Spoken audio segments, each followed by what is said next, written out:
প্রতারণার ফাঁদ আজকে আমি বলতেছি আপনাদেরকে যে বিকাশ গত পরশুদিন হঠাৎ করে রাত্রে অনেকের অ্যাকাউন্টগুলো বন্ধ করে দেয়, যে অ্যাকাউন্টগুলোতে মোটামুটি অনেকের হাজার হাজার টাকা ছিল।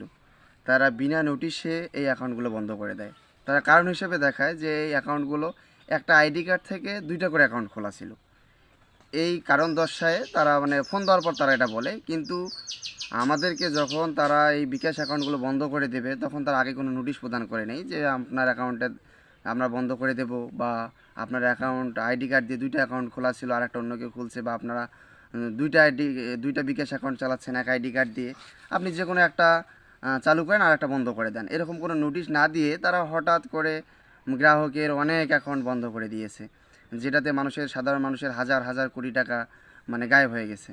এখন এই অ্যাকাউন্টগুলো বন্ধ করে দিল, সেই অ্যাকাউন্টে টাকা ছিল আমার বা সাধারণ মানুষের, সেই টাকাগুলো তারা উত্তোলন করার কোনো সুযোগ দিচ্ছে না। ফার্স্ট, তারা উত্তোলন করার কোনো সুযোগই দিচ্ছে না, তারা কোনোভাবেই বলতেছে না যে এই টাকাগুলো উত্তোলন করা যাবে। সেকেন্ড বিষয় হচ্ছে আর একটা, যে আইডি কার্ড থেকে দুইটা বিকাশ খুলে থাকে তাহলে 5-7 মাস কীভাবে একটা অ্যাকাউন্ট চালাতে পারে? তারা যখন অ্যাকাউন্টটা খুললো তখনই তারা বাধা দিল না কেন, বা তারা ডিজেবল করে দিল না কেন?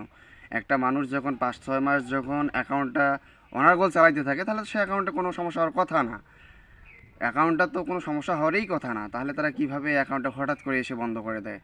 এখন বিষয় হচ্ছে যে টাকাগুলো মানুষের সাধারণ গ্রাহকের টাকাগুলো বিকাশ আটকাই দিয়েছিল বা আটকানো আছে, সে টাকাগুলো তারা উইথড্র করার সুযোগ করে দেয়। এটাই আমাদের দাবি, আর কিছু না। এটাই সাধারণ মানুষেরও চাওয়া, বিকাশ গ্রাহকদের চাওয়া। বিকাশ এ বিষয়ে পদক্ষেপ গ্রহণ করুক।